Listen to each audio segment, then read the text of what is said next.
to the virtual couch. Please take a seat. Okay, I need somebody to jump online so we can see if the microphone is working, because I am not quite sure if it is working yet or not. So, whoever's on here first, I can't wait to hear you tell me.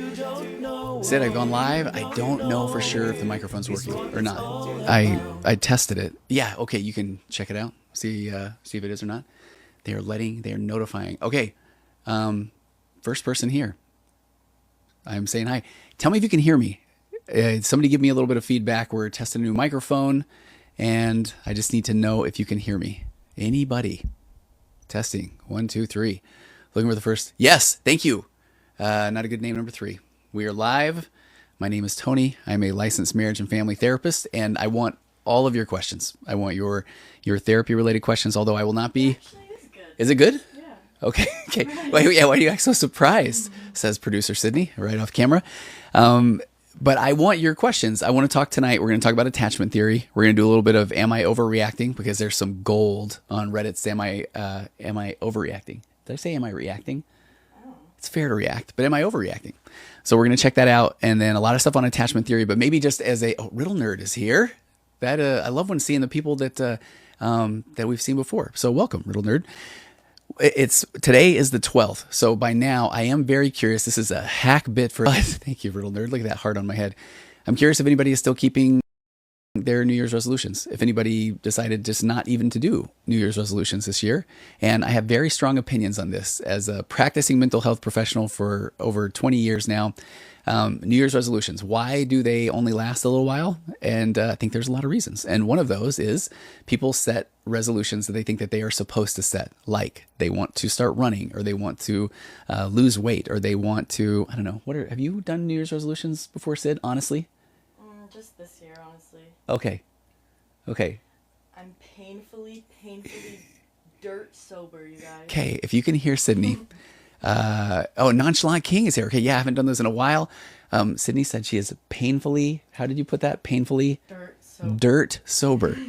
And I'm very proud of you. Newborn baby. Like a newborn baby, like just a newborn child. But she's very, very sober, and we will talk about that at some point. I can't wait. But so many people, though, set a New Year's resolution, and it's something that they really don't want to do. And this fits into one of the things I think is so fascinating. It's the concept of a socially compliant goal. It's something that you set a goal to do because you think that that is what you're supposed to do. So a lot of people that I work with will say, I'm going to start running. But if they hate running, then that would fit into this socially compliant goal. Or it's something that I think I'm supposed to do. Or people think that I should do that. Instead of, now, if you are living a life of socially compliant goals, you're normal, you're human, that's a good thing. But most likely you're not very motivated to stay on top of those things because you don't really want to do them anyway. Now, if you have a goal, if you set a goal of fitness, then you can do that any way you want. I have had people that have used weighted hula hoops, have done belly dancing, have done high intensity interval training, but they are not runners. So you have to find the thing that really actually matters to you. Seems pretty obvious, but for some reason it's not. So when people set these New Year's resolutions that are things they think they're supposed to, then their motivation is weak and ineffective because it goes against their whole process of just becoming. And now if you are setting a bunch of socially compliant goals, now I want you to learn one of my next favorite words in therapy, and that is experiential avoidance, which means that if I'm already not excited about the thing that I think I'm supposed to do, then I'm going to find everything else to do other than that thing. So experiential avoidance is things like playing on my phone, playing games, watching videos on Netflix or on TikTok or any of those things, because I'll do that for a minute and then I'll get to the thing that I actually don't want to do. So if you want to have success in setting real goals, they have to be things that actually matter to you. Any thoughts, Sid? Not yet. Not yet. Okay. And then I'll just give you one other that I think is really interesting. And this is one where, let's say that I've had clients before, and I have one right now that said he's going to read 10 books this year. I think if we were like betting the over under, I'd say he gets through about 2 books. That is a bit judgmental. I'll own that. But one of the better ways to set a goal is to then say, okay, let's say he has a value. You set your goal based off your value. So if he has a value of knowledge, then books are the vehicle. So he is going to read to gain knowledge. So in that scenario, then he might set a goal of reading daily. Now, how long? I don't know. Totally up to him. But if he says, I'm going to read 10 books, and all of a sudden he hits August or September and he's only on book 2, what's he probably going to do? He's going to say, you know what? Next year, January 1 of next year, I'll reset that goal of 10 books. So it might go against the grain a little bit because people like to do these measurable goals. And if that works for you, keep on doing it. But if you are one who says, I'm going to do 100 push-ups a day, and then by the end of the day, most every day, you're at 25, or you haven't even done them, then most likely you're going to kick that can down the road till tomorrow. And then this is that deal where by Wednesday or Thursday of the week, you'll say, you know what, I'm just not going to worry about it this weekend. And Monday, I'm on it on Monday. And then Monday rolls around, or then all of a sudden it's the middle of the month. And then you're saying next month, that's when I'm going to change my life. And then you hit June, July. At that point, you know what, next year. And so we're just really good at kicking that can down the road over and over and over again. And pretty soon that is the pattern. That is the habit. Okay. So I hope you're getting your questions in. Sid's going to tell me if there are any questions that and we can answer those. But right now, Everybody like the live. Okay, everyone like the live, You're a please. good person. If you're a good person, thank you. We're I know. really testing it right now. We're going to see everyone's Okay, true colors. we are. See, that's where I need you on here doing some nice, like just some vibe, something like that. You could curse them with a pox or something like that if they don't. What did you just say? No, is that it's probably passive aggressive? That's actually straight up aggressive, is what I was being. That sounded like a very old man term. There's a lot of old man. They're in the podcast. So we have a podcast coming out in the next day or two on attachment theory. And I noticed on there that at one point I was saying something like, I don't give 2 cents about something. And I felt like I was in the 20s. I guess we're literally in the 20s. When I say the 20s, I think of the 1920s, like 100 years ago. Not that I was around then. Yeah, you were. I was not around in the 1920s. No, I was not. Okay, I want to do a little warm up here while people are joining, and then get your mental health related questions in. It can be around. So I do a lot of work around emotional immaturity, narcissistic traits and tendencies. I do a lot of couples work. I work with anxiety. I work with depression, and we can answer any of your questions about any of those things. Said, what should I do if I think I have ADHD and have had it since I was a kid? Oh, Josh. Safe space. Safe space. I am a card-carrying, Ritalin-taking member of the ADHD club. Dang. And same with Sydney, my daughter. I got my diagnosis when I was 46 years old. Sid got yours at? I don't know. Like a year or so ago? Yeah. How old are you? I don't know. 22. 22. So it is never too early, never too late to get a good old ADHD diagnosis. One of the things that I would highly recommend is there's a book called ADHD 2.0. The authors are Hollowell and Rattay. And I also refer to that as my Bible, my Holy Scriptures, because ADHD 2.0 is just a game changer, because it talks so much about the concepts around that, we talk about it with attention deficit, but really they want to rename it VAST, variable attention stimulus trait, because it's this whole, I don't even like calling it a disorder, but it's paradoxical. So there are some things, if I like it, I am hyper focused on it. And if I don't, not really for me. And it also introduces some of the concepts I love when we talk about ADHD, that there are two time frames that we get things done, now and not now. So I'll either do it right now or I'm not going to do it now. And so it doesn't get done until now. I have to do it right now. And I don't know if that resonates. I know that one. You would agree with that one? Mm-hmm. Yeah. And there's just so many other things there. ADHD 2.0 talks about rejection sensitivity. There's a concept called rejection sensitive dysphoria that's fascinating, that any of us that have ADHD have been told no in some form or fashion. The belief is anywhere from 10 to 20,000 times more than the average person by the time they're, I think it's 12 years old. And it isn't always just no, but it could be not now, champ. Hey, not now, bud. Hold on. Wait a minute. So we're continually just getting this message of we're a lot to handle. And so not right now. And so you start to develop this anticipatory rejection. It's almost like, man, I know that I'm a lot. I know that this person's already gonna be annoyed with me. So I'm kind of going in anticipating rejection. So then if somebody does say, I don't think right now, we're like, okay, no, I should never have said anything. I'm sorry. I'm so sorry. It's my bad. So that rejection sensitivity is a big part of that. And then also, this is a really fascinating one, is apparently most, what do they call them now, neurotypical humans, and I guess I'm now, have you heard the term neurospicy? Oh, that's weird. Yeah, it is, but I think that's what we are, I think. Okay, maybe you can be. There's neurodivergent, there's, which I think was one of those movies. Anyway, I digress. That is what ADHD looks like to me. Where was I going with that? There's another question whenever you're done with your thought. That might be a while. No, okay, I will finish this one though. It was about that those normal. I think I'm going to be normal. The ones that don't have ADHD, when they're doing a task, they just do the task. So there's this little teeter totter in our brain that is like about thinking, doing, thinking, doing. So apparently, when some people are doing things, they're not thinking about everything else. Or when they're thinking about things, they don't need to be doing anything else. But to the ADHD person, what a wonderful gift we have where that little teeter totter has broken. So now when we are doing something, we're probably thinking about things. And if we think about something that seems a lot more cool than what we're doing, then I think I'll go do that. And then when I'm doing that, I'll think about other things. And that's why the book that spoke to me the most, here I'm talking about ADHD 2.0, but when my kids were little, was If You Give a Mouse a Cookie. One of the greatest books ever written, because it just talks about going from one thing to the next, to the next, to the next. And it is just absolutely fascinating. Okay, next question. My husband. I did not know you were married. 40 years. I know. It's a dad joke. It's a shock. Okay. My Wait, is husband this of your 40 water that was on the ground? I don't know. Well, I'm going to drink it. Whose else would it be? We're the only two people here. Okay, is it open? Yeah, that's mine. Don't drink that. Okay. Okay, what? Wait, was it not open? No, I it don't was. know. That is your other one. This is important. Okay. My husband of 40 years just served me with divorce papers with no warning. Wow. I'm in shock. That's awful. That really is. So all jokes aside, I'm a real practicing marriage and family therapist, and I do a lot of work with couples. And that concept happens often where somebody is blindsided by the someone telling them that they are done. And unfortunately, see, and I know I don't know your situation, and here's where I'm not giving legitimate marriage therapy, but I would love it if he had the courage to then approach you and express the things that maybe he is not happy with in the relationship. He won't tell me why. Okay, so now we're into the world of emotional immaturity. Yeah.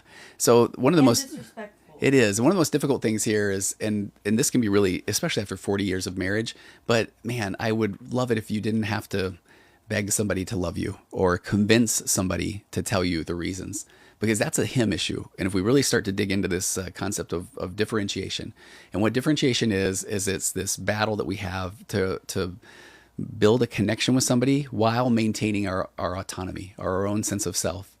And that is the dance that we go into in relationships. And so it can be a very beautiful dance when people are trying to both become more emotionally mature. But unfortunately, one of the fascinating things about being differentiated is you could do everything in your power to try and save a relationship, show up better in a relationship, but you can't do it for him. And so if he is just saying, you know what, I don't even want to deal with it, unfortunately, that's a him issue. And it hurts. And I can't even imagine what that would feel like. And oftentimes, and this is just advice. This is not marriage therapy, because I would need so many more details for this. But the more that you recognize you are okay, that you deserve an answer, and that it's not a very mature thing that he's doing by not providing you with any information, then there isn't a lot that you can do with that. Because we talk about in the world of the emotionally immature, and I highly recommend go do a deep dive on my podcast, Waking Up to Narcissism, because on there I give these 5 rules of interacting with an emotionally immature narcissistic person. The first one is what I call raise your emotional baseline, and that's all about self-care, because if you're about to go through something pretty heavy, you really need to be in a good space to be able to react as best as you can. So self-care is not selfish, and you don't have to go run a marathon or get a mani-pedi, although that's fine. But it's really starting to just know, dream, think, listen to podcasts, come on a therapist live TikTok, read books, interact with or talk to friends that have been through this, but start to try to do everything you can to help yourself. The second point that I talk about is get your PhD in gaslighting. And all that means is that know that you're not crazy if you're asking somebody, hey, I think it would be fair for me to understand more about why you're serving me with divorce papers after 40 years. And if he's like, you should know already. No, you shouldn't. I mean, that's, you're not a mind reader, and he has to have the courage to really have these adult conversations. The third thing I talk about is getting out of unproductive conversations, because if you're trying to beg him to tell you, then he all of a sudden has power. And unfortunately, the immature love power. The fourth thing is learn to set boundaries and know the difference between a boundary and an ultimatum. An ultimatum is you better tell me, A boundary is, if you don't tell me, then I'm going to leave the conversation, or I'm going to take a break right now, because you don't want to be begging somebody to tell you, because again, they take that one up position. They feel like they have the power. But here's why I did this whole thing. The fifth one is, you will never be the one that will give him the aha moment or the epiphany of, oh my gosh, then he says, you're right, I must now tell you. I would hope that he would have already told you. So the more that you try to beg it out of him, the more he sees what buttons he can push to get you to react. Because the immature just needs somebody else to react with. Oh, there's Kelly, right? Okay. Hey, Kelly. Needs somebody to react with in order to this know that they exist. So I'll kind of leave it there, but feel free. Continue to ask questions tonight. Yeah. As someone who just got like halfway ghosted a little bit ago. You talking about you? Yeah. Yes. Yes. No response is a response. And it's a very loud response, you know, like it's even louder than a response. It really is, Sid, and I think that's what can be difficult about the having somebody that you just thought, 40 years is a long time, and you deserve communication. You deserve for him to try to express what his frustrations are. Now, I don't know you, and I'm just going to put this out there for the sake of content, if that makes any sense, that I will say that as a marriage therapist, that I see probably 15 to 20 couples a week. Sometimes when people do feel like they are completely blindsided, and I'm not saying this is in your situation, but when they feel completely blindsided and they come in for couples therapy, because I think that you absolutely, if you want to try to make things work, you need a most likely a professional that's going to help you have a voice and help you really be able to express yourself. But I'll have couples in my office, somebody will say they're blindsided, and then they'll express why they're frustrated in their relationship. The other partner that's just now hearing this news will say, why didn't you ever tell me? And sometimes, as the couples therapist, I'll almost raise my hand and say, I'll take that one. Most likely they maybe have tried to tell you in the past, but you've maybe just said, yeah, that's not real. That's really not what's happening here. So we do have to be able to sit with some discomfort and hear what our partner's going through. But when I go back to what it means to become differentiated, is that is a them thing. They can offer me this suggestion of what they think is going wrong in the relationship. And hopefully it's my job to self-reflect, self-confront. Do I feel like there's truth in what they're saying? Because if somebody's trying to tell me how I'm thinking or how I'm feeling, that is adorable. I do want to hear it, but ultimately I get to be the one that is in charge of how I'm thinking and how I'm feeling. But I want somebody else's feedback, but I have to be able to take that feedback in and then say, is there truth in that? And if so, okay, thank you. And I will do everything I can to work to become the best version of myself. Okay. Yeah. Next question? Yep. I've fallen in love with another woman and I'm currently married. I'm very confused. Okay. This is did you say T? Yeah. I know what that means. Thank you. First of all, I'm taking the sweater off, and I think I got to turn the fan on. Are you hot? No. Oh. Well, you can turn the fan on. Okay, I might do that. What was the question? Fallen in love with another woman. And I'm married. And I'm married. And he's confused. Okay, so my wonderful producer, daughter, and assistant, Sydney, will you please have the task to keep me on track? Because I want to go on a tiny tangent, but it's for a good reason with this. So I will, from time to time, have a client that will come in and tell me exactly what you just said, and I'm grateful for that. Well, where they will say, I'm in a relationship and I'm falling for someone else. Because if you can acknowledge that, then what we would start to take a look at is, what is it about that other person that you find exciting? And are you feeling seen? Are you feeling understood? Are you feeling like this person is desiring you? Because those are most likely things that you must not be having in your current marriage, your relationship. So back to, it takes a lot of courage to be known, to have your needs be seen. Then what I try to help that person do is find a way to communicate that to their spouse. Now, it's a lot easier when you've got maybe a professional in the middle that's trying to help do that. And recently I had a situation like this where it was a woman who had mentioned that she was feeling this way with someone that she worked with. And she told me that. And then we brought her husband in and said, okay, hey, before you just respond and say, well, fine, she can go be with them or anything like that. She's telling you this because she wants this kind of a relationship with you. And what we identified was that in the emotional relationship that she was having with this other person, they just shared a lot of things back and forth throughout the day, and they had a lot of common interests. And so this is a great example, and it's not the norm, but the husband then that came in, then he said, okay, that I can understand, because those aren't my strong suits. And so they're working very hard right now on having these shared experiences, trading texts throughout the day. If she feels this desire to share something with this other person, she's sharing it with her husband. And he knows that's a cue for him to be curious, because when you're looking outside of the relationship, most likely it's for something that you are not getting in your own relationship. And I will tell you, it's a pretty normal part of being a couple that you get to a point in the relationship where you only talk about the things that are pretty easy to talk about. And we are so afraid of contention that we avoid any kind of tension whatsoever. So you need to learn how to sit with your own discomfort and then have these conversations that are pretty difficult, because that's the only chance you're going to give your partner a chance to show up different, and you're showing up different. Now, does that mean that they will say, oh my gosh, thank you so much for letting me know that you're thinking of leaving the relationship because of something that I'm not offering you? Probably not. That's where I think a good couples therapist comes into play. But I hope you can see the concept that I'm talking about here. What are you seeing in this other relationship? And do you want that? Do you want that in your current relationship? And if so, find a way to have the courage to express that. Okay. Do people with ADHD get over-attached to their partner? Mm-hmm. Really? Okay, well, here's why. I mean, I say that like I haven't gone over-attached to every partner. So I'm going to make a couple of assumptions here, and that actually, okay, thank you, whoever just asked that question, because that leads a little bit into the podcast that's coming out probably tomorrow or Tuesday, talking about attachment styles, and you can change your attachment style. So most people that have ADHD have more of an anxious attachment style, and that anxious attachment is, I am so afraid of abandonment that I will do whatever it takes to keep this person.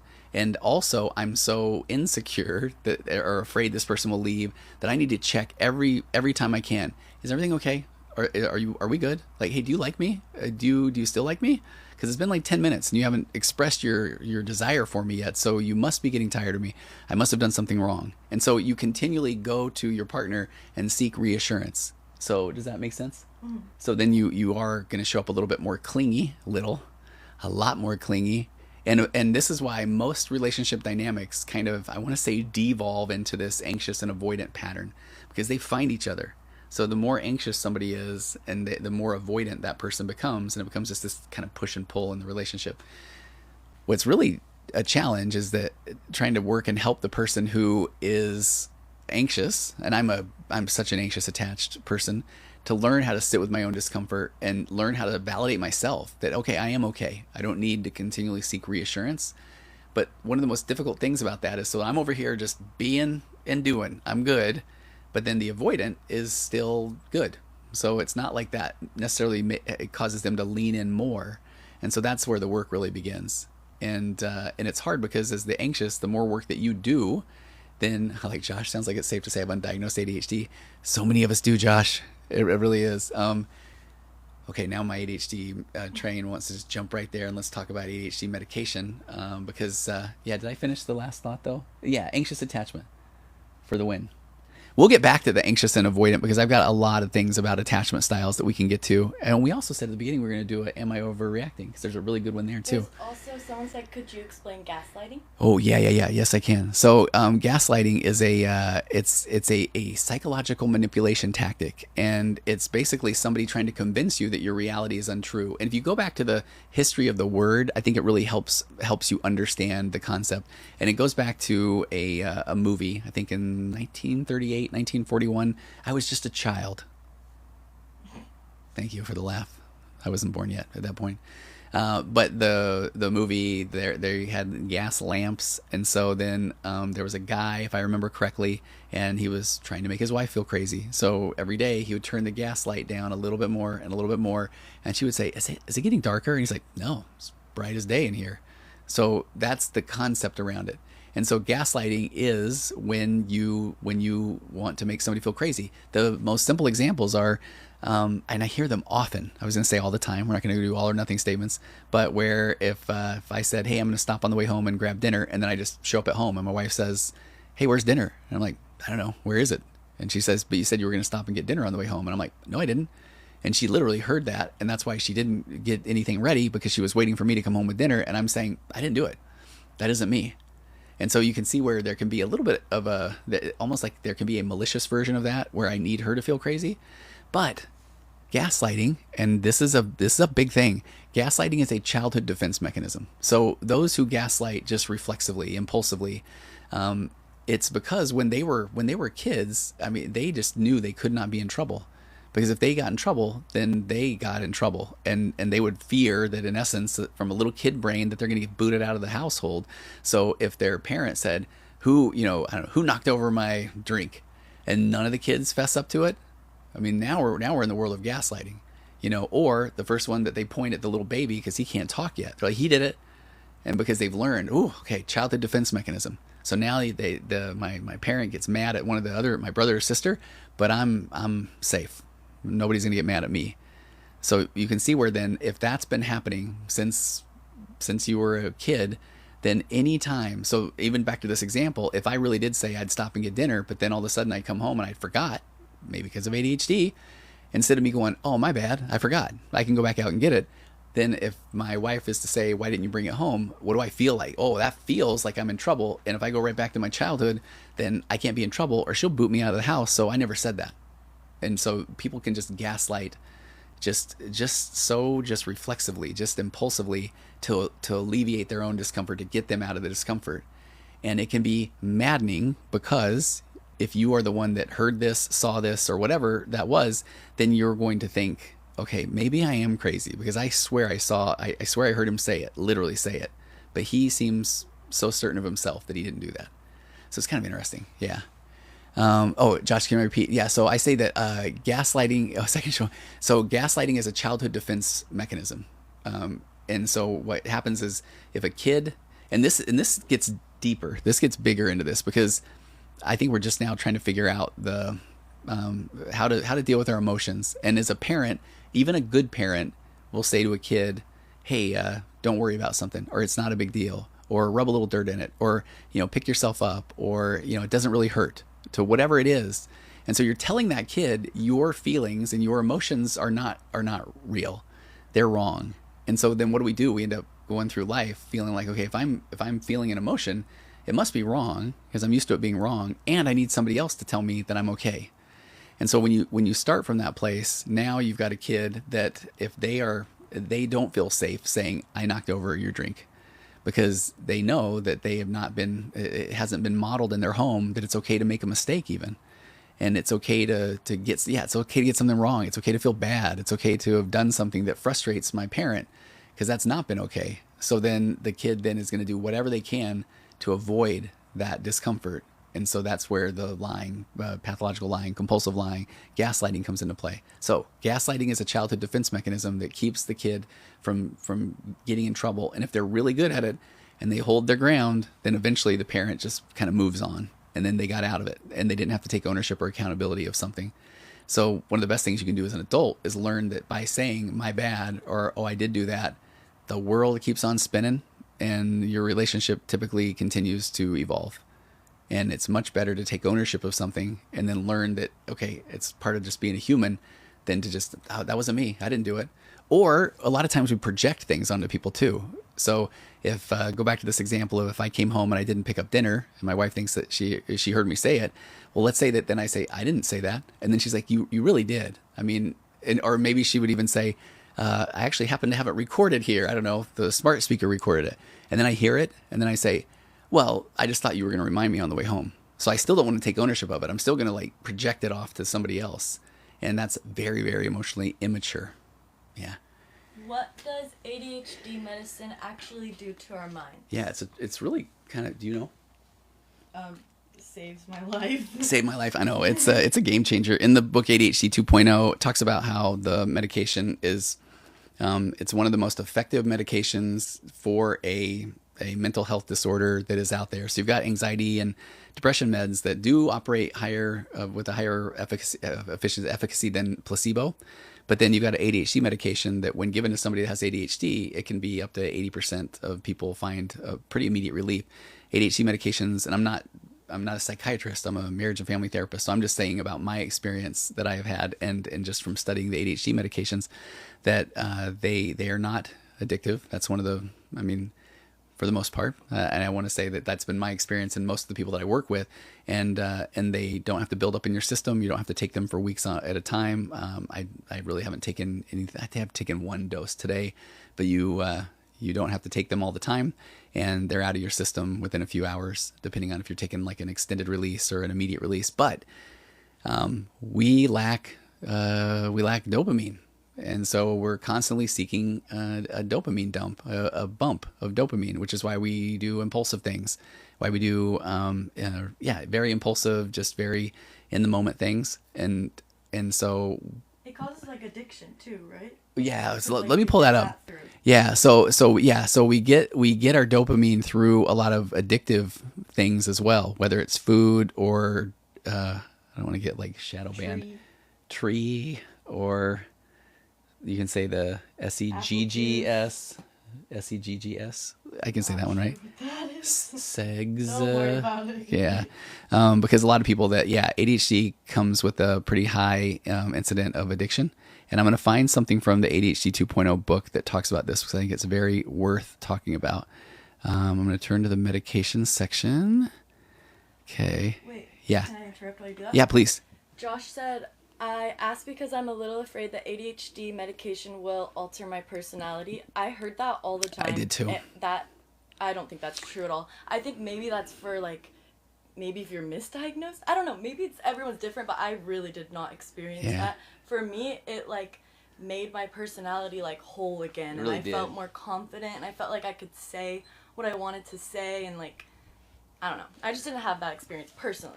So, and let me, I think there's a good point here too, Josh, where when I was working with people that were getting their own ADHD diagnosis as adults, and they were starting to take medication, and I was watching them change, then I call them the yeah buts. So whenever we're going to do something new, your brain is a don't get killed device, and it just wants to continue to do the things that it knows are safe, even if those are not things that are going to cause you to thrive as a human being. So when you think about doing something new that could change your life for the better, your brain is going to say, yeah, but maybe it won't. Yeah, but maybe something else will happen.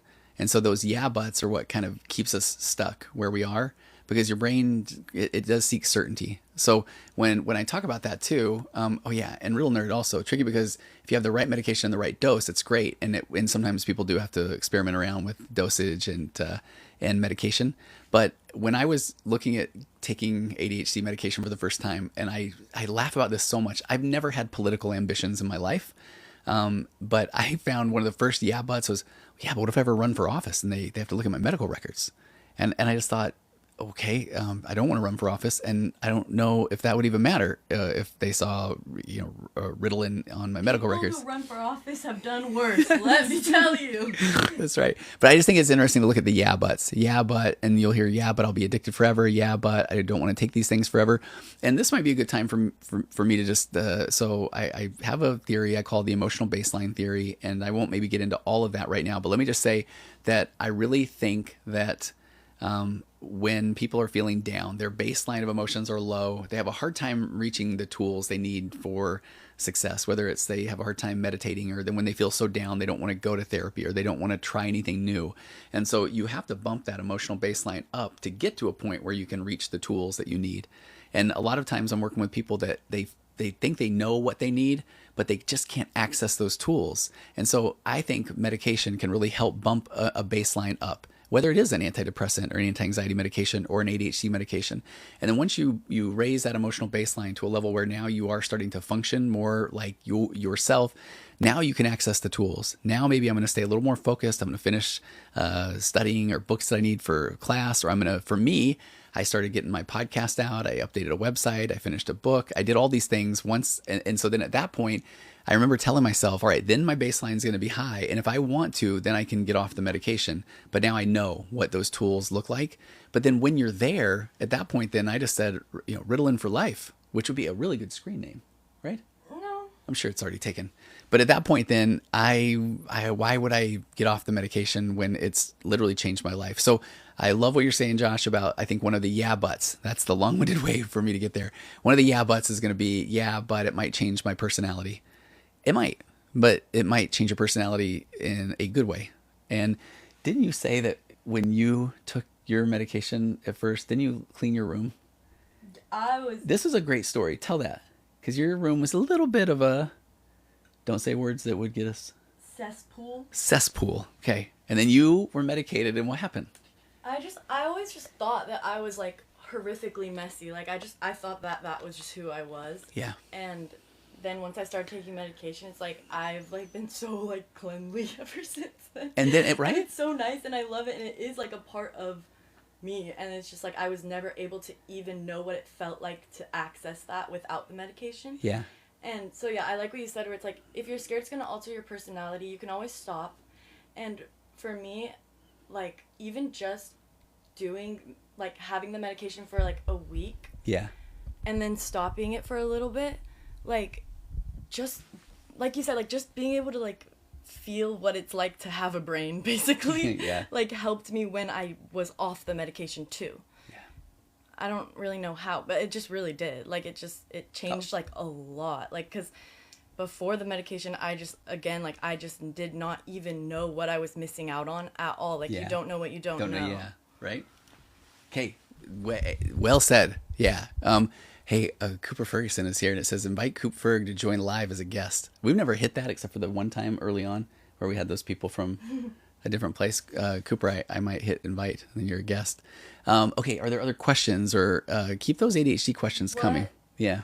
What doctor do I go to for this ADHD thing? Yeah, these days, this is like always a fun time to run through what the various things are. So you've got me. I'm a licensed marriage and family therapist, LMFT, or you might hear like a LCSW, licensed clinical social worker, or LPCC, licensed professional clinical counselor, and we can't prescribe medication. Now, and we had to get a master's degree and get about 3,000 hours of practice, so to speak, before getting our license.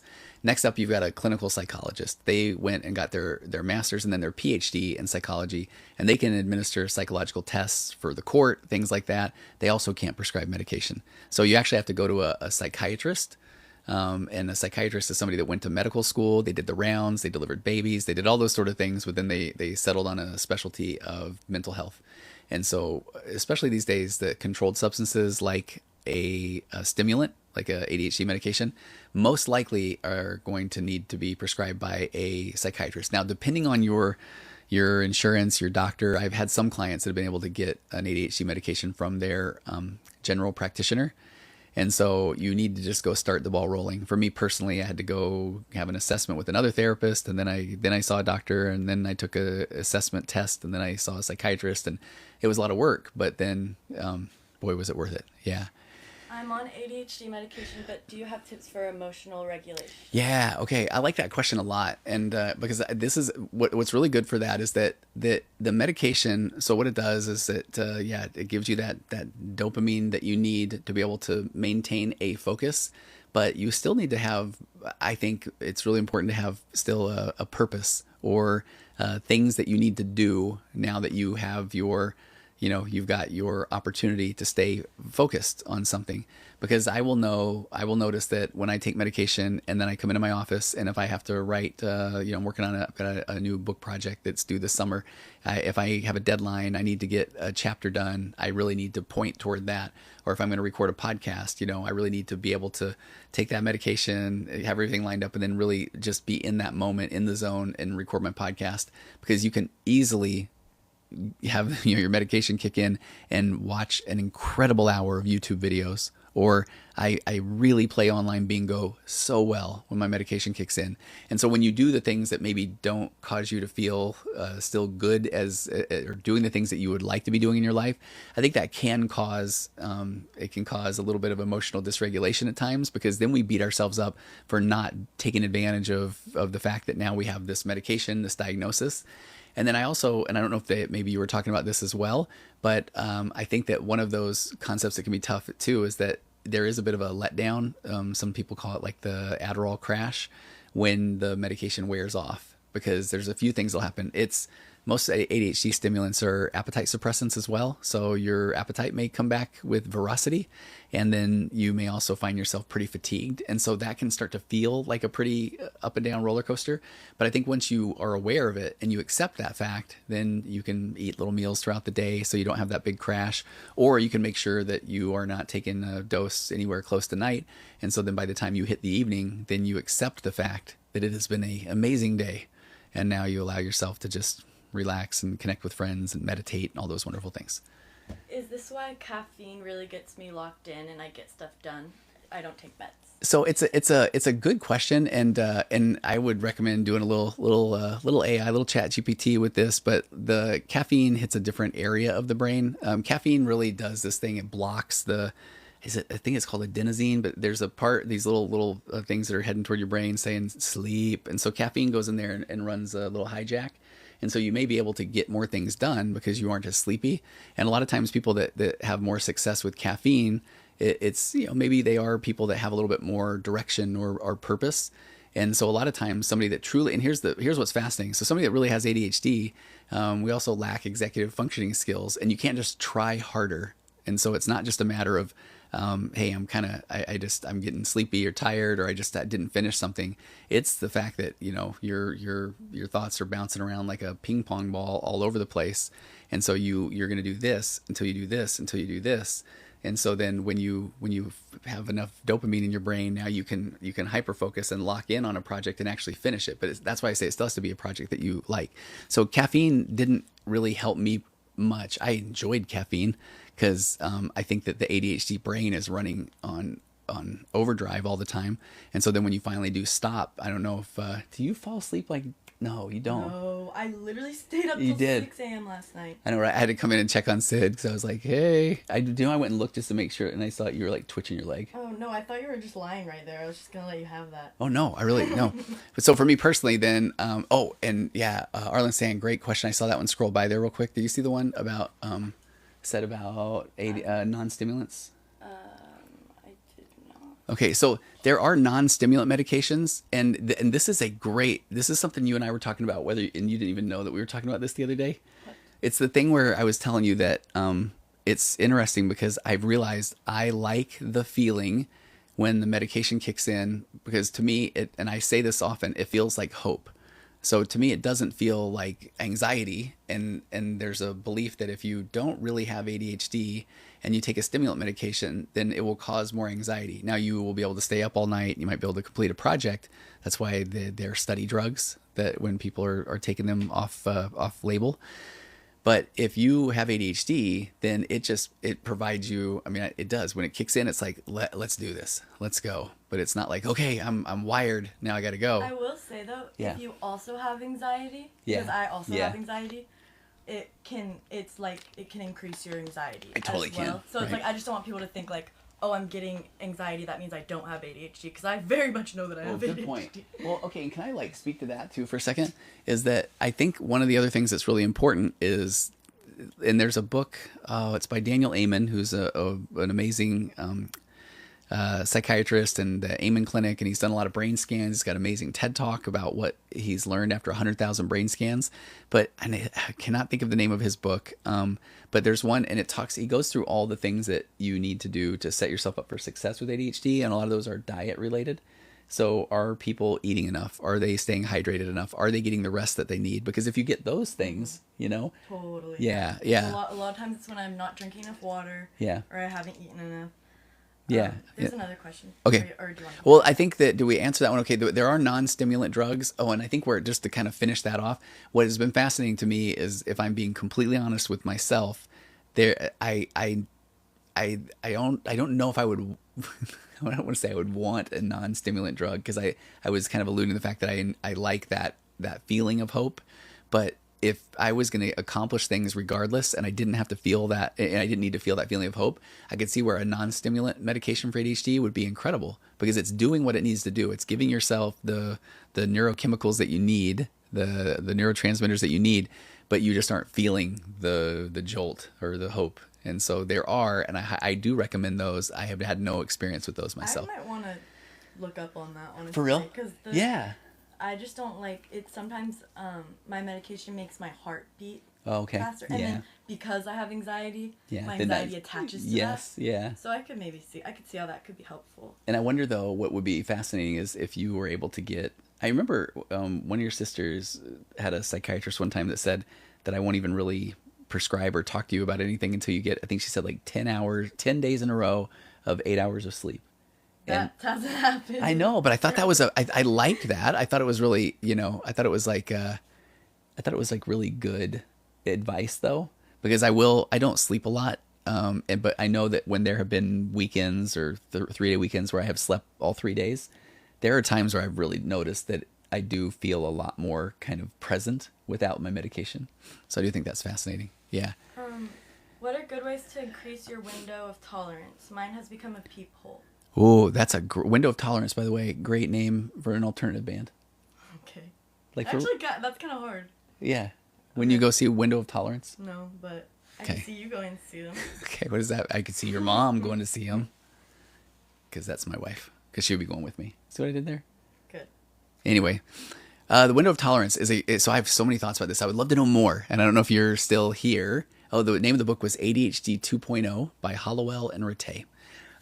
But if the person who asked that question, the therapist in me I want to know more, because the window of tolerance, a lot of times it's when people are starting to feel unseen, unheard in their relationship. So their tolerance, there's the concept of trauma almost. The body keeps the score. So if you are starting to get very annoyed with the people around you or in your relationship, then rather than beat yourself up or, what's wrong with me, sometimes that's your body that's trying to tell you something. So it might be trying to say, look, you are not being heard or understood here, or you're doing the majority of the work in your home and not getting any validation for it. There's no reciprocity for it. So that tolerance might be shrinking because your body is saying, this is not fair. You need to speak up about it. You need to do something about it. Or you might be in a job where you are feeling like, okay, I want more. I want more out of life. I want more from this job. And so first look at that window of tolerance as your body keeping the score of it, trying to tell you something. And we want you to start really first listen and key into your gut feeling or your instinct, your visceral reaction. And first take a look at that with curiosity. Ooh, check that out. My tolerance is decreasing. That is interesting. So now what are the situations that are going on around me? Because if you were coming in to see me in therapy, then my first thing would be, well, tell me about your week. And people so often say, I don't know, everything's fine. And then you're like, well, no, tell me more. Tell me about your job. Tell me about your interactions with your friends. Tell me about, and you'll start to hear this, this just slow residue of lived experience that's building up to frustration. And all of a sudden there's like, oh, okay. So that's why my tolerance of window of tolerance has shrunk, because I don't feel good about myself in the relationship I'm in, the job I'm in. Yeah. So do you see where I'm going with that? Mm-hmm. Yeah. So that'd be my first guess. Yeah. Thoughts on TMS therapy? Oh, I don't know enough about it. Transmagnetic stimulation, or I think that's what it is. And this is interesting. This is a fun fact. The things that never happened right before COVID hit. I met with a group, and I've got an office in Arizona. I've got an office in Northern California, and I met with a group in Northern California, and it was a guy I really liked, and he was talking about a TMS center coming into the area that we lived at the time. And what was really funny was because of I've got a couple of podcasts, they were doing well. I knew this guy fairly well. He asked me if I wanted to come run the clinic, the TMS clinic. I thought that is crazy. But then I did go and I looked at what the TMS technology was, and it was pretty fascinating. So it's where, and I could be completely wrong about this, but my understanding is that you're targeting an area of the brain, and you're using magnets to try to hit an area of the brain and basically like rewrite the little neuro pathways. So it's a way to get a little bit of a fresh start, kind of like the psychedelic assisted therapy movement, whether it's the ketamine assisted therapy or we're looking at psilocybin now. These things all hit the default mode network of the brain, which is like, think of it like a new coat of powder over a ski slope. So you're trying to have a new way to access different areas of your brain. And so I don't know enough about TMS, but it sounds pretty fascinating. So it's another way to try to get this fresh start in a sense. Yeah. Are there different meds for ADD? For ADD, no, great question though. So ADD is no longer a thing, because that's what I think I've got the H in there too. A while ago, ADD was just rolled into ADHD. So ADHD, but it's called inattentive type. So same medications, but great question. Yeah. Recently diagnosed with DPDR disorder. Any tips to help stay grounded? Back in my more, What is DPDR? I don't know. I would say back in my more immature days, I would Google it and I would pretend I know what it is, but let's Google it. Yeah. DPDR. DPDR. Okay. Shall we race? What is DPDR? And I'll tell you if I know. Oh, derealization disorder. I don't know enough about this one. And again, depersonalization is one that it's funny, on the way over here tonight, I thought about if we got questions about disassociation or depersonalization, because that is being talked about more and more. And I know a little bit more about that concept of disassociation. A lot of times that happens with trauma, where if somebody is going through an experience, especially in childhood, that they don't want to be there, they shouldn't be there. It's like unfortunate that they're in that situation, that they'll learn to disassociate and almost see themselves in that situation as a way to try to deal with it. And so that's the little bit I know of that. So I don't know anything about DPDR, but it says a mental health condition characterized by persistent or recurrent feelings of detachment from oneself and or the environment. So I hope that, and it even says causes. The exact cause of DPDR is unknown, but it's thought to be related to factors such as, here we go, trauma or stressful events, anxiety or depression, substance use, or certain medical conditions. And it says treatment typically involves psychotherapy, and medication may also be used to manage symptoms of anxiety or depression. Here's where I will throw, let me when I say soapbox, I know I say this all the time. Do you know what that means? Nope. Okay. I would say, let me get on my soapbox here. And that just means, let me kind of say something I feel very passionate about for a moment. And that is that there in the stuff I'm reading online right now, it talks about psychotherapy such as cognitive behavioral therapy, which is called CBT. Now, I'm going to go on a big CBT versus acceptance and commitment therapy, informational speech. I was going to say rant, but that sounds very dramatic. Every therapist starts out as a cognitive behavioral therapy therapist, a CBT therapist. I was a CBT therapist for 7 or 8 years. And what CBT starts with is your thoughts lead your emotions and your emotions lead your behaviors. But inherent in that is you have automatic negative thoughts or stinking thinking.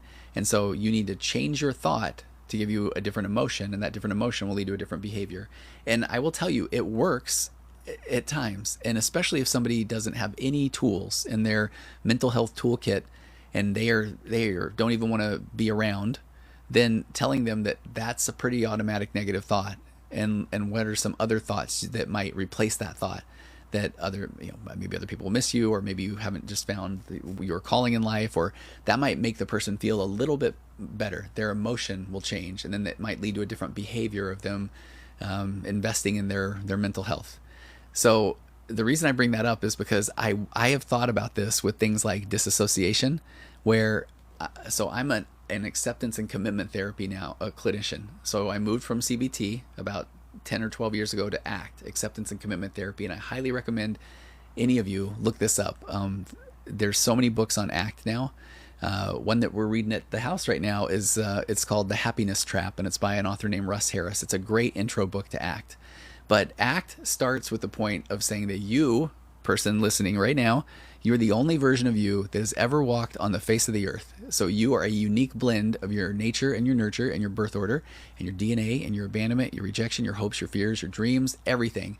That's what makes you you. So who on earth has the right to be able to say that your thought is wrong, or that you are having automatic negative thoughts? No. In the world of acceptance and commitment therapy, you are just having thoughts, and you're having feelings because you are the only version of you. And it is a great place to start, because instead of what's wrong with me, nothing is wrong with me. It's more about, check this out. I'm noticing that I am feeling more of this dissociative state. Check that out, because then what that allows you to do is step back and take a look at yourself in the context of that moment. So in this moment, this is how I'm feeling. This is what I'm thinking. Now I can look at that with curiosity, and I can take a look at all the things that are going on around in my life. And this is why it can be so difficult when somebody says things like, "No, I've been there as well. I know exactly what you're going through." It sounds helpful. It sounds very sympathetic, but in reality, how does that feel for anybody when somebody says, "I know exactly what you're going through. This is what happened to me"? Well, no, actually, you don't know what exactly happened to me, but now I will tell you, "Oh, wow, boy, it sounds like you do." And now that person feels good. See, I'm glad we had this talk, and you still feel unseen or unheard. So act just starts from this place of that, okay, you are feeling and thinking what you are feeling and thinking because you are. And so check that out. And now let's start to look at what do I want to do with that. So anyway. Okay, Josh said. Yeah. So Josh, I'm glad you're here tonight. So Right? I believe he said I like this guy earlier. Oh, okay, good. You guys All right. are best friends. There we go. He said, so I believe I can sense my mom's intentions, Mm. but she denies what I claim her intentions are. And there's no hard evidence, so I can't convince her. How do I convince her? You cannot, but you convince yourself or you understand yourself. Now you can try to bring awareness to that to her. And this is, man, there's so many good things we can talk about here, Josh. One of those is it sounds like you're wondering about the ADHD vibe, and that is that sensitivity, the same sensitivity that causes us to have a little bit more rejection, fear of rejection. Also, we're reading the room, and so almost on that line of people that feel like they are empaths, or the ADHD brain is constantly scanning for, okay, because I'm looking for dopamine and I'm fearing rejection, and I'm doing this all the time. So I do have a good read on people, and that can be a thing. But what's really fascinating is it's little to no one enjoys being told what they're thinking or feeling or what their intentions are, even if you're right. And that's a concept called, oh my gosh, I talk about it all the time. It is called, oh, no. Okay. What is the thing when somebody's telling you how you think or feel? I say this all the time. It is this like... A me, a them, No. Oh, wait, I'm going to lose my mind. It's okay. The first original studies were done in a courtroom setting when people said, the judge would say... Objection. Almost. The judge would say, okay, strike that evidence from the record. And then what would happen was the people in the jury would be like, oh, that evidence must be important. So then even attorneys sometimes would like say something just so it could get struck from the record. Mm-hmm. And it is called, holy cow. Fired. Okay, I've done multiple podcasts about this. It's the instant negative reaction of being told what to do. It is called, okay, I will wake up this morning and I will be screaming it in my brain. Wait, now I feel like I know what You you're do know, talking you about. do. Okay, you have to, you do. And I say it all the time, and I keep wanting to say, okay, or the instant negative reaction of being told what to do. It's why thought suppression doesn't work. Right now, don't think of a white polar bear riding a pink bike, swinging a green fish around his head. Psychological reactance. Thank you. Psychological reactance. I didn't look it up. Okay, it just popped up in your mind. So psychological reactance. So this is where you have a good read, Josh. I have a good feeling about you, and you're picking up on the vibe, and you kind of think, yeah, I caught my mom. She's being immature, and I know what she's thinking. Now, in reality, you really don't. But I would put my money on Josh. But then when you say, hey, I think this is what you meant, now I'm basically saying, hey, don't think about that white polar bear, because now she's like, I'm not thinking that. And you're like, really? Really, you're not? And she's like, no, I'm not. So at some point, this is where that concept earlier of being differentiated of this is a me thing and that's a her thing. So for me, I feel pretty confident that I read that one right. Is she going to give me the gift of telling me that I got it right? No, she's not. As a matter of fact, she'll probably double down on, matter of fact, I've never even thought that. And this is the fascinating thing about psychological reactance. I was speaking about this to a group a little while ago, and I gave an example of, let's just say that my dad would let's say he's telling me that, you know, son, you really need to have a budget. I do. I really need to have a budget. I'm not saying I do and I have one. I need to budget. I've heard about these things. I'm 55 now. I still not a big budgeter. But just because he's telling me that's what you need to do, my immaturity in my brain might go as far as to even say, I've read studies that say that people that have budgets don't live as long. That's not real. Maybe it is. I don't know. You probably find a study that says that if you wanted to. But in reality, that's just, I'm saying that because of my immaturity, because I don't want somebody telling me what to do. And so one of the best things we can do, goes back to that, I need to have a solid but flexible sense of self, meaning that I'm good. I think I know what's going on here, but I'm open that I could be wrong. That's fair enough. Okay. Is bipolar disorder where you suppress your emotions but make lists of how people have wronged you and then go off? Not really. I have a heart and I feel bad. Wait, we're at an hour, so I have to put the puzzle piece together. Look at that puzzle. Hurry. No, but look at it's like cows. Aww. Like, who picks that? Did I get it right? Yep. Okay, we're back. So, wait, read that one again. Is bipolar disorder, or that's BPD, right? BPD? Oh, BPD is could be a borderline personality disorder. Oh. That's a whole different ballgame. Borderline bipolar. Oh, wait. Okay, so wait. What is the Probably. difference? Oh, they're big. Well, I know, but like, what is Oh. the difference of the letters? Oh, bipolar. I don't know. Same letters. Yeah. BPD though. What's the question now? It probably fits BPD.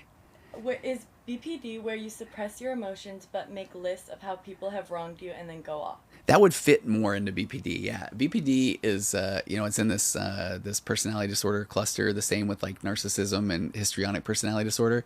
Borderline, is that what you're talking about? Yeah, and borderline is, just think of this. So I don't have one here in my Arizona office, but in California, you always keep a little paperback. Most therapists do, and it's the Bible of the borderline. It's called "I Hate You, Don't Leave Me."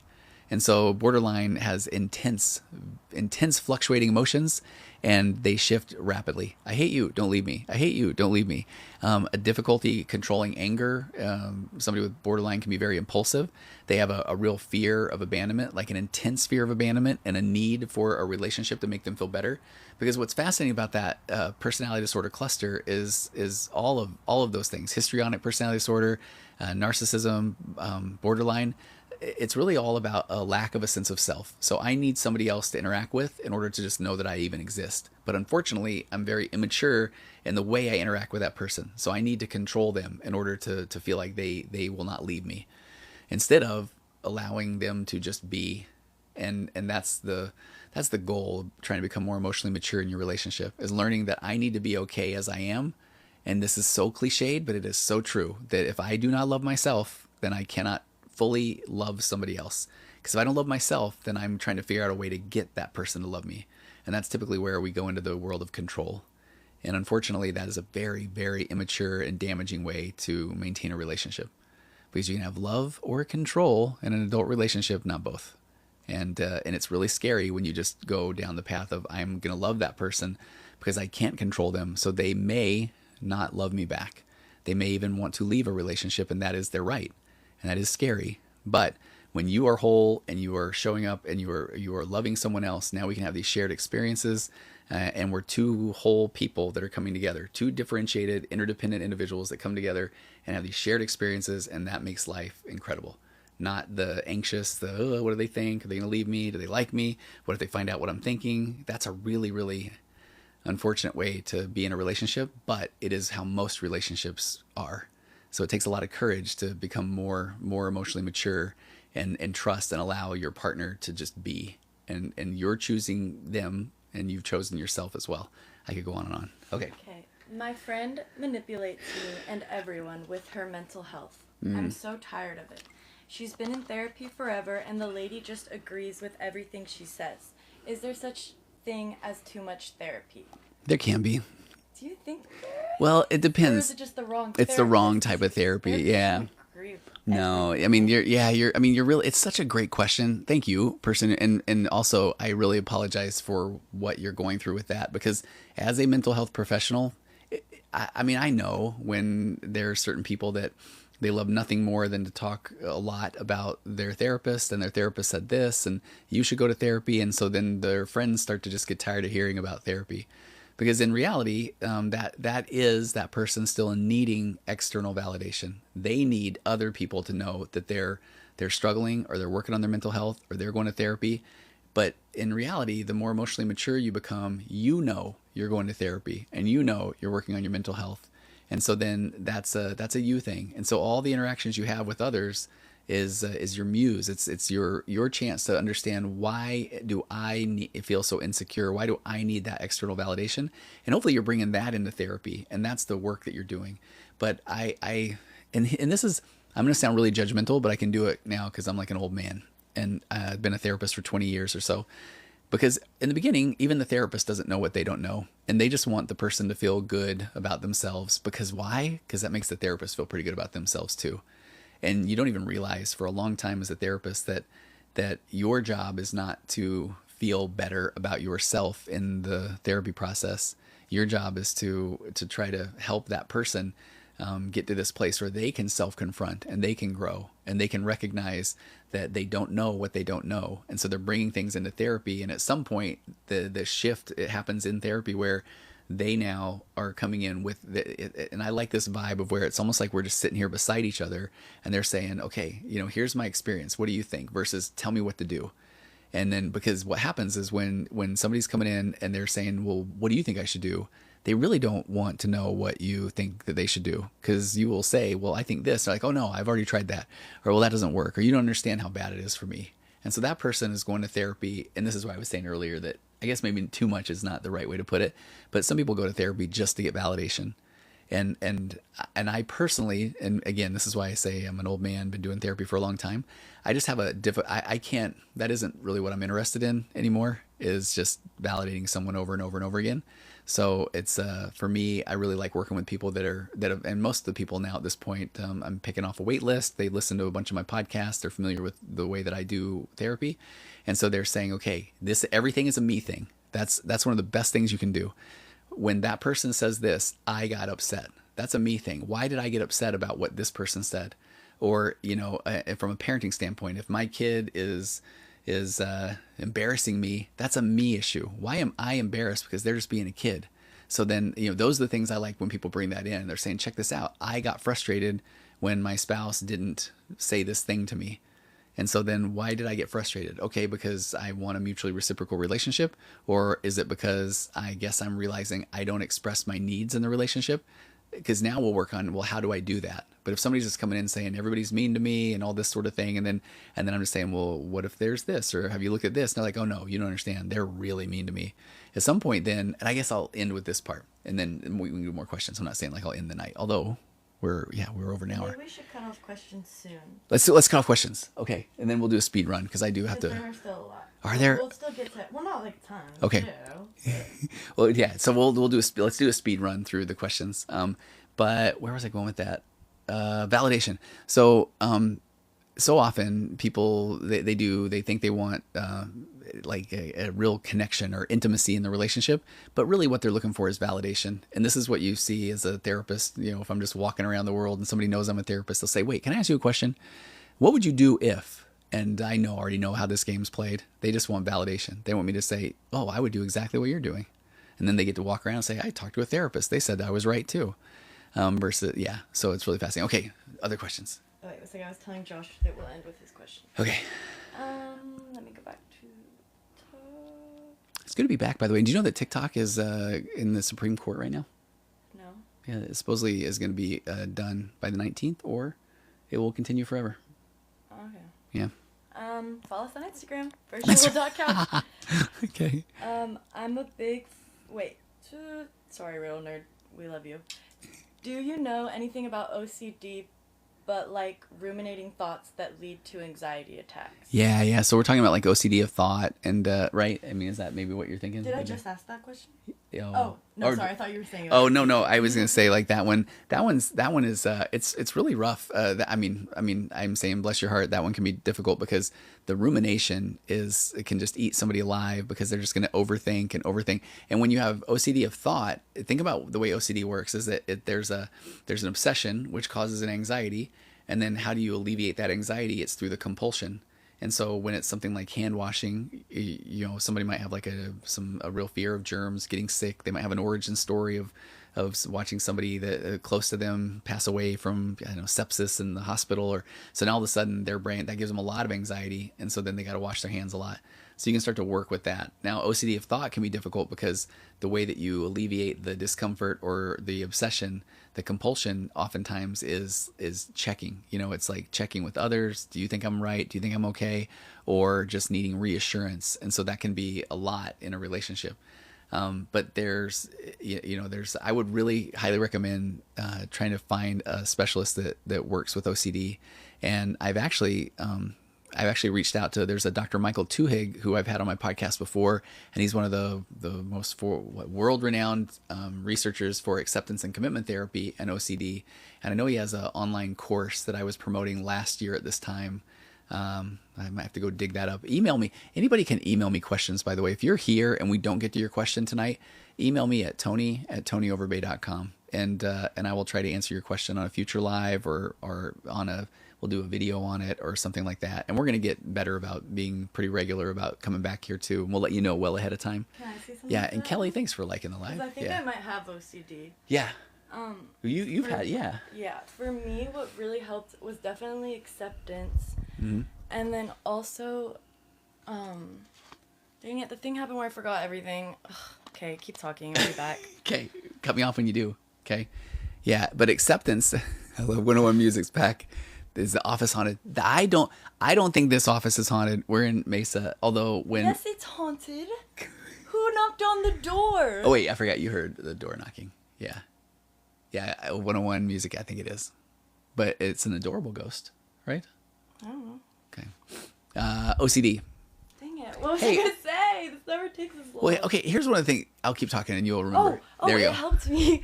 Yeah, it really helped me to like have a more acceptance that the thoughts are going to come. They still yeah. come every day for me. But for me, I really, really had to like create a solid sense of self, and like I had to like really know who I am and like know that I am okay. Oh, yeah. And that really helped me, because then now when the thoughts come, like they're going to come, but they don't have any control over me, because for once I actually know that I'm okay. That's good. And like growing up, I never knew like that I was okay. You know, like Yeah. I always was like seeking for everyone else's validation instead of giving it to myself. And Yeah. so those thoughts, like I thought that they were there to aid me. Like I thought that if I kept having these anxious thoughts, that there was going to be one last thought where I got my answer. But like the truth is there's no answer. That's just bogus in your head. And like once you know you're okay, like I promise that will really help. I don't really know how to do that. How did I do? Like that's like a whole process, right? Of like emotional growth and stuff. But that really helped me. Hey, okay, can I say this? I guess I'm going to anyway. We've got a project coming up that I think will deal with things like that, where and we'll tell you so much more about this coming up, but it's going to be where we're going to do what will really look like real therapy, because I like when you say I don't know how to do that. And we're working on a project that we'll make available to everybody. It'll be live, but where we'll go through what that looks like in therapy, and we're going to stay with a conversation like that, remember, until you really understand what I'm wanting to try to convey as the therapist. And I'm really going to sit there and try to understand the difficulties in trying to make that happen.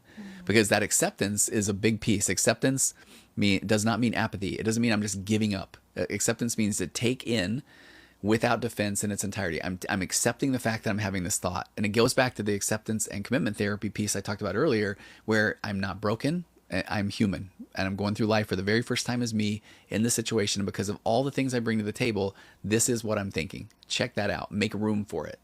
And then what Sid talked about that's so important is from that back to that concept of becoming differentiated, means that I know I'm okay. And I don't need somebody else to tell me I'm okay. That is that need for external validation. Now, we all start out needing external validation. That's how we were raised as kids. We didn't know if we were doing life okay. And so we needed a parent to tell us that it was okay. Now, the unfortunate part is we typically just were experiencing life for the first time and then being told we were doing it wrong. Hey, bud, we don't do that. We don't say that. Tuck your shirt in, sit up. And so then we were feeling like, okay, I'm just walking around being a kid, and apparently I'm not very good at it because I'm told that this is not the way that we do it. This is the way I'm doing it. So then over time, kids stop externalizing their emotions and they internalize them. And then because they feel like, okay, what I'm doing or what I'm thinking or what I'm feeling is wrong. And so now I need somebody else to tell me what to think, how to feel, what to do. And so then part of your maturation process is starting to learn that you are actually in charge of your own ship. And you are thinking and feeling things because you are, and that's okay. And if other people have a problem with that, that is a them issue, bless their hearts. And at that point, then if you are okay with it, then you're going to be able to say to them, well, tell me more about what that is that you don't like about me, because I'm good with myself. And I think it goes back to what Sid's talking about, is that we need to have that same relationship with our own thoughts. If our thoughts are saying, well, I don't know, I think that person's mad at me. Well, I need to realize that that's a them issue. Like, I'm okay. And if they're mad at me, then maybe I can check in. Hey, did I do anything to upset you? But I'm not doing it from a place of because I need to feel better about myself, but it's because I genuinely care, because I'm okay. Or that person needs to have the courage to express that to me. And if not, now we're back to the world of emotional immaturity. Back to you. So much for a speed round. Oh, okay. I feel like I can feel other people's feelings. Is there a condition that would be a symptom? I think that that's just empathy, right? Yeah, it's good too. It's so I would recommend look up highly sensitive person, and there's a website called hsponline.com, and this is it's fancier name is sensory processing sensitivity, and highly sensitive people. It's a really fascinating concept. I know that I am not necessarily HSP online. Let me do this. I know that that is not me, but I know that I think there's a couple. Yeah, I think you do too. Here, let me read this. There's it's hsperson.com. hsperson.com. The highly sensitive person says, "Is this you? Are you easily overwhelmed by such things as bright lights, strong smells, coarse fabrics? Do you get rattled when you have a lot to do in a short amount of time? Do you make it a point of avoiding violent movies and TV shows? Do you need to withdraw during busy days into bed or a darkened room or some other place where you can have privacy and a relief from the situation? Do you make it a high priority to arrange your life to avoid upsetting or overwhelming situations? Do you notice or enjoy delicate or fine scents, tastes, sounds, works of art? Do you have a rich and complex inner world? When you were a child, did your parents or teachers often see you as sensitive or shy?" And the woman who discovered this first is a lady named Elaine Aron. This was back in the early 90s. But this is what I think is really interesting. She says, if you have a lot of those traits, then you are highly sensitive. And she said, your trait is normal. It's found in 15 to 20% of the population, which makes it too many to be a disorder, but not enough to be well understood. And are you following this so far? Like, this is kind of crazy, right? This is the cool part. It's innate, which means they say that biologists have found HSP in over 100 species, from fruit flies to birds to fish to dogs, cats, and horses. And this trait reflects a certain type of survival strategy of being observant before acting. And here's the key, is that the brains of highly sensitive persons actually work a little different. And if you go to HS Person Online, the paragraph I'm reading right now has a link to research. And one of the beliefs is that if you had this role in the family where you were more observant, you were trying to read the room. And so there's a belief that you develop these heightened mirror neurons. So you really are more aware. You might feel like you're more hypervigilant. Maybe you're driving down the road and you kind of just get a vibe that that car is about to move over into your lane. Like, you can just sense things. And so that's that highly sensitive person vibe. Now, I think earlier we were talking about this with Josh, where he feels like he has an idea of maybe what his mom's saying or feeling. And so the thing that can be a little bit of a challenge here is that you are probably having some big feelings around a lot of things. You maybe read the room well. You might read somebody's, you might meet somebody and you're like, oh, I don't kind of like the vibe there. And so I will say, trust your instinct, go with your gut on that, but just know that every now and again, that might not be, the as accurate of a read as you would like, but I would rather have you default to trusting yourself than not. So, and this is, okay, one more thing about this too. So it says you're more aware, a couple more things. You're more aware of others' subtleties. This is because your brain processes information and reflects on it more deeply. And so they said, even if you wear glasses, for example, you see more than others by noticing more. But it also says you get more easily overwhelmed, because if you're noticing everything, you're naturally going to be overstimulated when things are too intense, complex, chaotic, or novel for a long time. And then I love the fact that on this researcher, Eileen Aron, says the trait is not a new discovery, but it's misunderstood. So because HSPs prefer to look before entering new situations, they're often called shy, but shyness is learned. It's not innate. In fact, 30% of HSPs are extroverts, although the trait is often mislabeled as introversion. And then it says that the sensitivity is valued differently in different cultures. And I love this concept. In cultures where it's valued, or where it's not valued, like I kind of think in our culture, HSPs are they tend to have lower self-esteem because they're often told, don't worry about it. It's not a big deal. Get over it. But they can't not worry about it, or they are thinking about it. And, but when you, and they're often told, don't be so sensitive.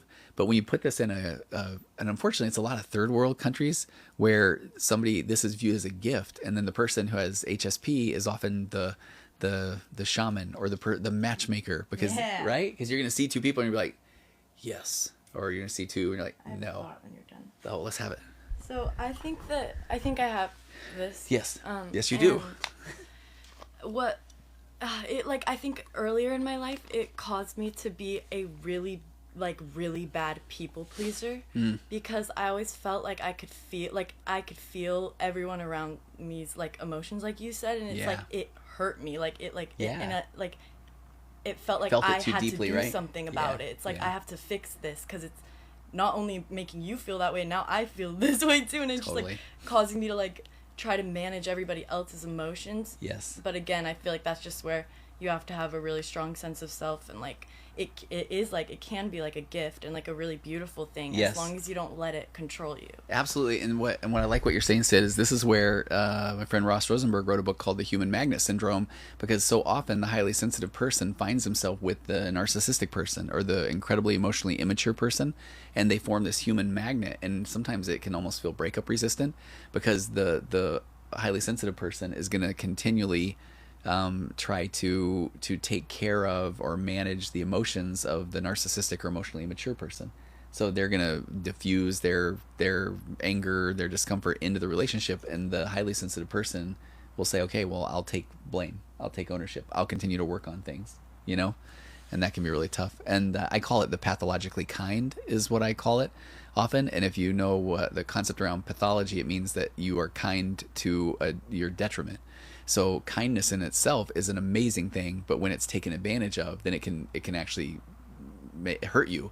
And so I will often have people that are coming out of these emotionally abusive, narcissistic relationships, and then they'll say things like, I need to just change my whole personality. And I just say, no, you need to like really lean into your personality, your character, but then learn how to set boundaries or really keep yourself out of these relationships with emotionally immature or narcissistic people.